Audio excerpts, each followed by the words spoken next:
this very first series. We are so excited to have Subhashini Singam with us, who is a certified professional and life and career coach that is accredited by ICF. She's also a HRDF accredited trainer that holds a master's in applied psychology in coaching. Shubha has over 13 years of industrial experience, and she now recently has ventured into coaching and training and founded Subat Consultancy somewhere in early 2020 to run freelance group and individual coaching sessions for primary school students up to professionals. And today we are going to tap into Shubha's insights into her journey of mindfulness and how it has helped her as an individual to thrive at work and also in life in general, and also how Shubha has used mindfulness to help some of her clients that she has coached. So, welcome Shubha to today's session. Hey, good evening, Shubha. Thank you so much for joining us. Hi, Ruvini. Thank you for inviting me to the session. So the first question that I have for you is, what is your first experience or awareness about mindfulness, and how was it like? Can you share a little bit with our listeners out there? Just let me know, how did it feel, and what was that experience like?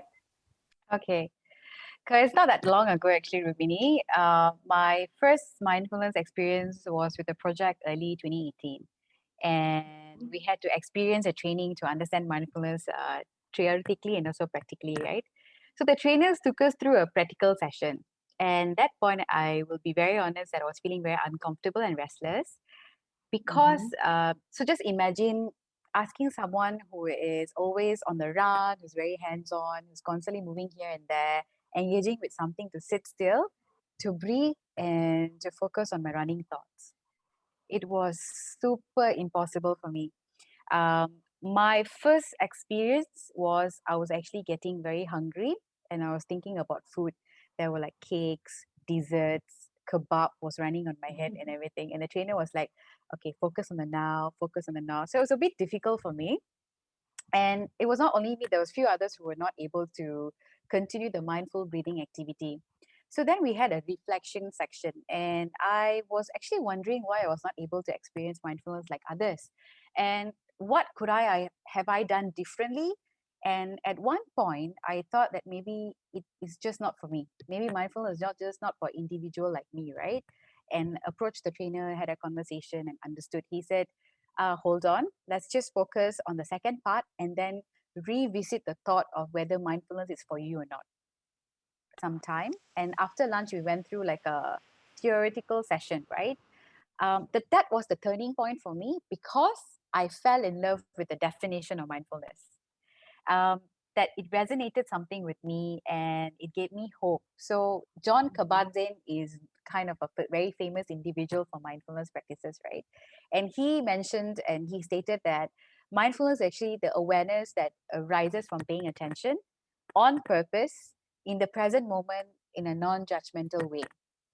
So to be Okay, able can to you do that, can you say that again a little bit slowly? What does mindfulness actually can mean?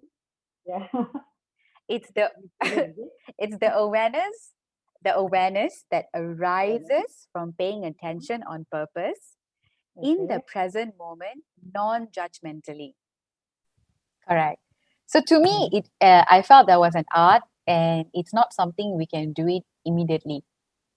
So when you learn about mindfulness, trying to understand what is mindfulness, it's not something that you can learn it overnight or understand it Mm-hmm. overnight. We have to break it down to see how it's able to assist us accordingly to achieve the end goal of mindfulness, which is paying attention on purpose, being present in the moment, non-judgmentally. That becomes a habit. So I became very curious and started asking myself, is paying attention to your breathing and thoughts is the only way to experience mindfulness? Because most articles that you read or most books or videos that you hear, that's the thing that they repeat frequently, right? Correct. Correct. Sitting down, inhaling, exhaling, focusing on your thoughts, on the present, Don't pay attention to your past. Don't focus much on your future. But as humans, that is something we cannot avoid. That something come naturally to us, right? So Correct. for forcing ourselves to try to like focus on the now at the very beginning is going to demotivate us or take us away completely from mindfulness. Okay, thank you so much. I mean, this is very enlightening because, I mean, just like what you said, most of us have this misconception that it only has to do with our breath and thoughts and nothing else. And, that itself puts a lot of people, make people very scared to start practicing mindfulness. Okay, so that brings me to my second question. So, there's a popular belief that, mindfulness is about being aware of what you're doing at present, and it's not Mm, about multitasking, right? And so I mean, what is your perspective about this? okay. So uh, for me, mindfulness is our thoughts tune into what we are sensing right now, rather than focusing how you felt in the past or imagining the future, right? And the only Correct. way to do that is to understand the present by being present, being rooted within yourself, which means being like self awareness, right? So we all can agree that in the digital era that we are in right now, everything is about speed. Mm-hmm. Everything is about send the email now, do it now, Yeah. message me now, call me now, now, Correct. right? So then, how is that everything is now, but I also have to be present to the now? Very oxymoron type of a situation. So when everything is about the speed, and that actually gives us an opportunity to forget to truly be immerse ourselves in the present. We forget that how to take a breather, to take a step back, to slow down the process. We will then get caught up with all the speed and wanting to move forward fast, right? So there's Mm-hmm. this impossible situation to zeroize multitasking habit, especially what we're experiencing now. In the pandemic, we're working from home and also managing your household. That's already multitasking. And everybody can agree to the fact that all of us are experiencing in some way or other. So there are two circumstances. One is avoidable and unavoidable multitasking situation. Okay. Avoidable would be habits that are disrespectful to yourself or to someone else. That is Mm-hmm. completely avoidable, right? Okay. Example, using your mobile phone while you're in the toilet, while you're driving, while you're having a chat with somebody. Unavoidable multitasking situation would be carrying out two tasks simultaneously due to lack of support or insufficient time. So, for instance, you're driving and you have kids at the back. They would be so excited wanting to share your stories on a daily basis or what has happened throughout the day. But you also have to respond to them and also drive at the same time. That is unavoidable multitasking situation. Or you're in a webinar during your working hours and it's part of your job, but at the same time you receive an urgent email that you have to reply. So you're replying an urgent email while attending the webinar. So that is something called unavoidable circumstances, which has happened to us a lot. So how does mindfulness plays a role within the situation? Okay. Firstly, when you start understanding the concept or the definition of mindfulness according to your level or capacity, and when you gain the basic understanding of mindfulness, you know the importance of eliminating avoidable situations from your life. No Okay. using phones in the toilet. Of Uh-huh. course, no using phones when you're driving. And no using phones when you're having a chat with someone. Would you like it when you're actually having a serious conversation or a fulfilling conversation with someone and the other person is like, then, okay, Yeah. yeah, I'm listening. And then, oh yes, then what happened? That's the same thing how the other person would be feeling as well, exactly how you're feeling. So it's merely out of respect to your life and the person who is investing their time with you. That is Okay. the avoidable circumstances, right? Secondly, Mm-hmm. how does mindfulness manage the unavoidable circumstances?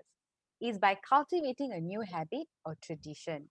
So the example I gave earlier, when you're driving and your kids wanting to engage with you with a conversation, what you could do is give them some toys or books to read while you're on the go, or just educate them the importance of how it's important for you to pay attention when you're on the road, and get them to be a part of it.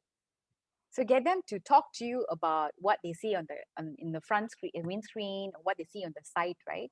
So at least at Mhm. that point, you're not driving and engaging with an entirely different conversation at the back, but you're driving and engaging of a conversation with the task that you're doing, similar things that you're talking about. So this So helps to that reduce sounds your focus very fatigue. like a yeah. Sorry? I mean, no, that's a very smart idea because I mean, I think most of us will run into a situation like that where we are in a situation where we cannot avoid certain things. So, Yeah. I mean, I think you really put it very nicely that we should try and form new habits and Mm, include our whatever that we cannot avoid, like say our kids speaking to us and wanting to engage with us when we're driving, yeah. and try to find something that you all can work on together without having to divert too far away from what Yes. you're currently doing. Yeah, so Yeah. that's really great, and I think a lot of mothers can definitely relate to this and start practicing this. Any other tips? I mean, how can you, practice mindfulness for things that you cannot avoid, unavoidable? So at the end of the day, the main objective to manage the unavoidable circumstances is to reduce your focus fatigue. Okay, reduce your focus fatigue. Focus fatigue. When you're focusing on more than Too one many different things. Yeah. different things, immaterial, if Mm-hmm. it's one task but too many different things. For instance, when you're cooking, right? You're boiling your Mm-hmm. potatoes, you're chopping your onions, and you're frying some things. Because you're out of time. Everything needs to be done, needs to be cooked for your family and Okay, yeah. whatnot, right? So how can you reduce your focus fatigue? Probably get someone to come and support you or timely arrange. So cooking is an art. You need to understand what uh, you are able to clear off first. So maybe you want to chop everything and prepare first. So at least you can focus in just dumping it into the pan and cooking rather than chopping it while you're actually cooking. So time management and task management is one of the biggest support for mindfulness in reducing focus fatigue. So being mindful of what you need to do on hand and how are you going to manage the situation by focusing on the present. That is also another way of looking at mindfulness. Okay, thank you so much, Ruba. I think that is very enlightening and I mean, gives us a little bit of direction on what we can do, especially for things that we cannot avoid and how can we, avoid having too much focus fatigue. And of course, the first thing, like you say, I mean, some things are completely, avoidable and we should definitely Yes. let go of that to start with.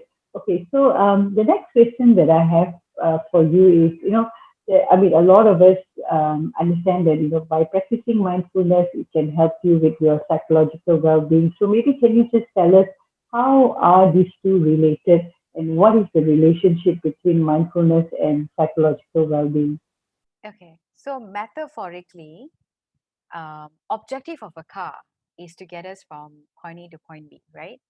However, without fuel or charging the car, if it's an electric car, we're not able to move from point A to point B, or the car is unable to move. Therefore, it defeats the purpose of a car. So now imagine uh, your body is the car, you are the driver, and the ability to stop at a gas station or a charging port to fuel up the car is mindfulness. Yeah. Sorry. So telling to yourself that you do not have time to be mindful, to be present, is like saying you're too busy driving to stop, to fuel up, or to charge. So eventually it'll catch up on you, and one day your fuel will finish and you can no longer drive. Hmm. However, you want to Okay. interpret it according to your current circumstances. So just imagine the ability to stop, to fuel up, or to charge your car is mindfulness. Okay, so do I say the ability to stop is being aware that you need to start embracing what's around you and start taking care of of yourself, and so I mean that's the mindfulness bit and how that adds up to your total well-being, correct? Absolutely. So mindfulness comes from in various forms. whatever Mm-hmm. works for you. So Okay. wanting to It share might a not message here. be the same for everyone, right? Absolutely. It could be like just simply sitting down and doing nothing, Mm-hmm. experiencing every breath that you take in and you take out without even like thinking too much. Mm-hmm. Every time you take a scoop or take a bite of something that you love to eat, just enjoying the burst of flavors in your mouth, the saltiness, the sweetness, the spiciness, not like just gobble, gobble, gobble because you're hungry. And then the next thing you know, your food is off the plate and you pay 25 Yeah. ringgit for it, right? I think most of us do that, right? Sometimes, I mean, like, yeah, there's delicious food, but we stop thinking about what we are actually feeding ourselves after some time because we're not mindful. Or even simple things like taking a shower. You might be in a nice hot shower, but your mind might be, totally in a different place, preparing for the meeting that you have to attend. Yeah. You know, Yes. so I mean, it all takes practice, and I mean, now I can understand the correlation between mindfulness and well-being. I mean, thank you for putting it so nicely. I mean, using that great analogy of striving and remembering to stop to feel. Yeah. Okay, so the next question that I have for you is, for you personally, right? How did mindfulness actually help you? So, how long have you been practicing this since 2018, right? You mentioned earlier. Yeah. Yeah. So, how has this, helped you in terms of your everyday life and, maybe at work? Can you just give us a little bit of insight into that? So, like I mentioned earlier, sitting down still and breathing and focusing on my thoughts were not something that I was comfortable with or gelling with at that point.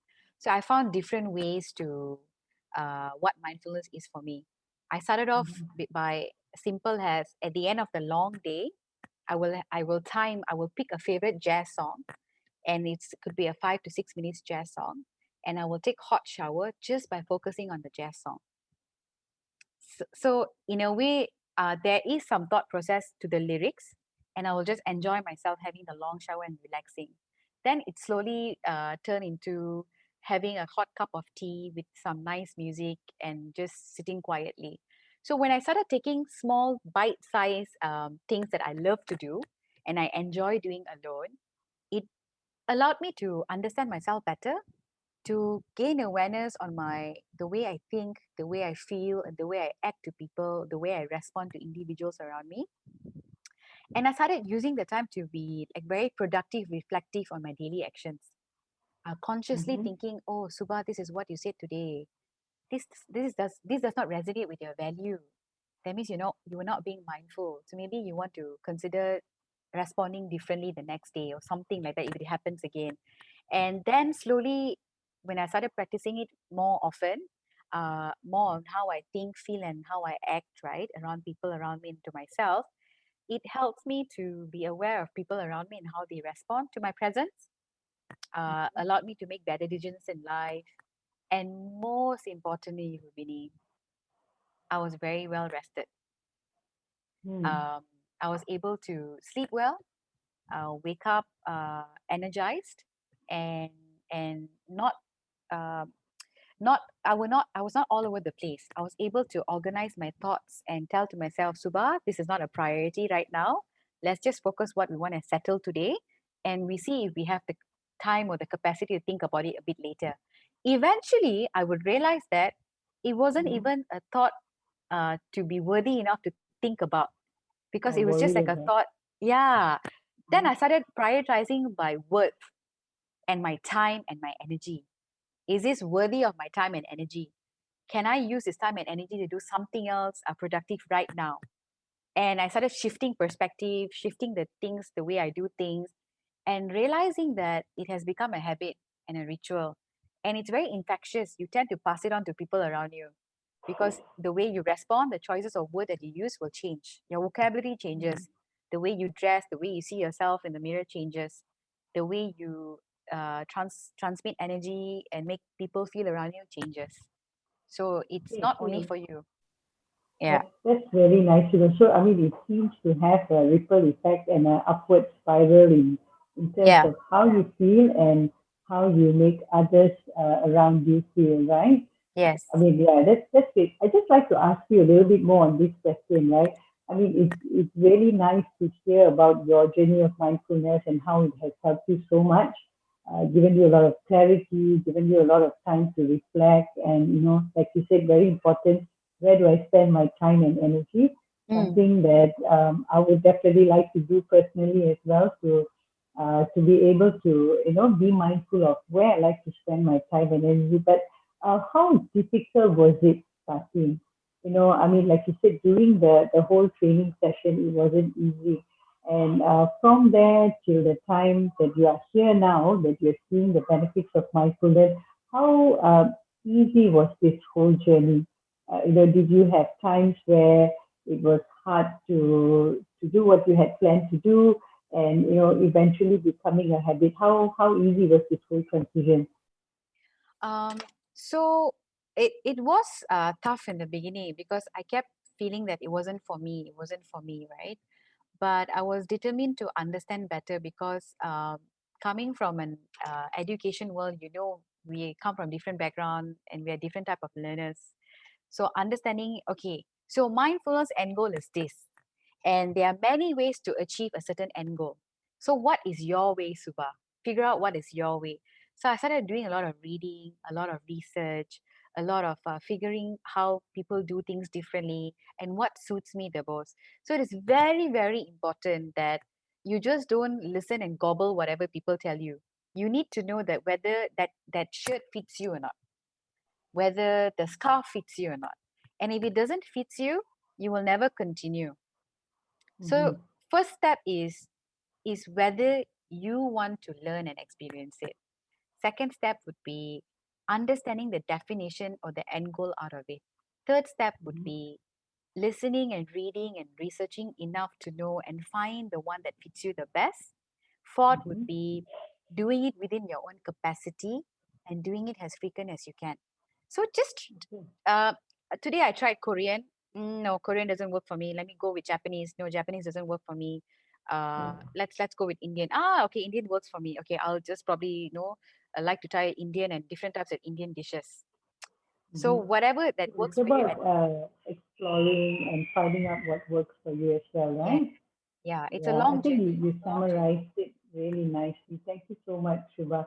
So, the next question that I have for you is, how do you actually share this practice with your clients, with Mm. anyone that you have worked with? Sharing is a very powerful notion or action that you can do to anybody around you, right? And when you choose to share something to someone or the people around you, it means you truly believe and you have truly experienced it to know the benefit out of it. So I only chose to share it to my coaches or clients when I have felt the effect from within and I have felt the shift from within. Only then when I translate it to words, it's believable or they can kind of understand where I'm coming from. So usually what I do is I would not share what I do in terms of mindfulness. I will always ask them, can you share with me three things that you see yourself doing on a frequent basis that fuels your soul? So when I ask this question to my coachee or clients, they are giving me three things that they are comfortable doing according to their capacity. Then once they have stated the three things, which you can do it at home also, viewers, listeners. So write down three things that actually fuels you, that you see yourself doing frequently. And then from the three, eliminate one and you're left with two, right? So now I will ask you, out of the two, do you see yourself replacing it with something else that you want to probably attempt or try, right? And then I will ask you out of the two, which would you like to become it into a ritual or tradition that will fuel your soul or purpose in life? Usually, the one that you replace with is the one that you want to go forth because you then reflect within you and you realize that maybe this is something I want to do.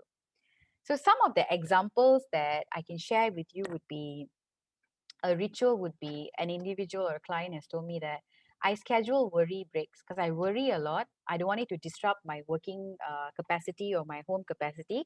So from 5 to 5:30 is my worry break. I'll worry everything I have in my life.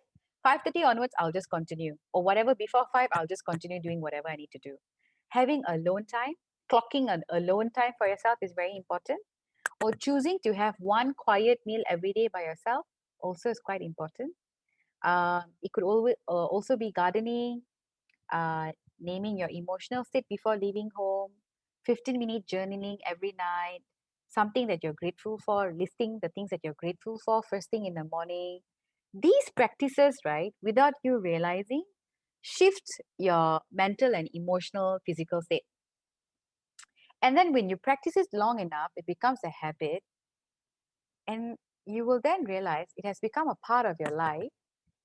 You will then introduce a new habit or a new mindfulness ritual into your life. And then you see from one, you are now to two, you're to three, you're to four, you're to five. And that's where the ripple effect happens, like you mentioned earlier, Rubini. People will start seeing the way you walk, the way you talk, the way you behave, the way you look at life is completely different. You're well Mm-hmm. rested, you're clear headed, and you become more present to the fact that sometimes you will probably stare at a plant long enough to feel so calm, and you felt that is already good enough for you. So that's what I do now. Since I do gardening now, Yeah. I whenever I'm stressed out, I'll go and stare at my plants, at the green leaves for just few minutes, and I get back to work. So you Mm-hmm. will eventually find your own secret habits or tradition that you want to Okay, do I for mean, I yourself. really like what you do. So, I mean, it's a journey of discovery for the clients that you work with, and without, imposing what you already practice or what works for Mm. you get them to explore, what works for them, so that it will be their own journey towards, being more mindful and reaping the benefits like what you have seen. Okay, so thank you so much. It's been really insightful. Just one last question for listeners Yes, out what is there it? I mean, thinking of starting and been procrastinating or not knowing where to Mm. start. What would be your advice for them?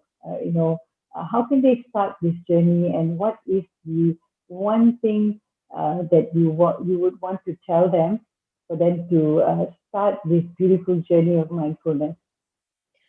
Um, be very curious. Be very, very curious, and identify what works for you, what fits you. So who you are, okay, what's the date today? Who you are on today's date, let's say 22nd of March, right? And who you will be on the 27th of March may be different. So whatever works for you today, just do it today. If today you feel like you just want to have a nice meal for yourself, just do it. And on the 27th, you want to do something different, just do it. Whatever fuels you to drive from point A to point B to point C from point D. Because at the end of the day, only you would know what fits you best. Um, you may read a 35 ringgit book, tells you this are the steps for mindfulness. But if it resonates with you, go on with it. But if it doesn't resonate with you, don't give up. Figure out what works for you the best. There are a lot of options. Or create something on your own. Mhm. Be creative and create something on your own. It's just between you and that experience collectively. Okay, thank you so much. I think, I mean, someone who's looking to start probably know, that there is no journeys that are similar. So Yeah. it's about finding their own path, exploring, and not giving up. So thank you so much, Ruba, for joining us. And, we hope that you're staying safe. And thank you again for spending your time with Thank you us, so much, Rubini. Thank you. telling us your story about mindfulness. Thank you.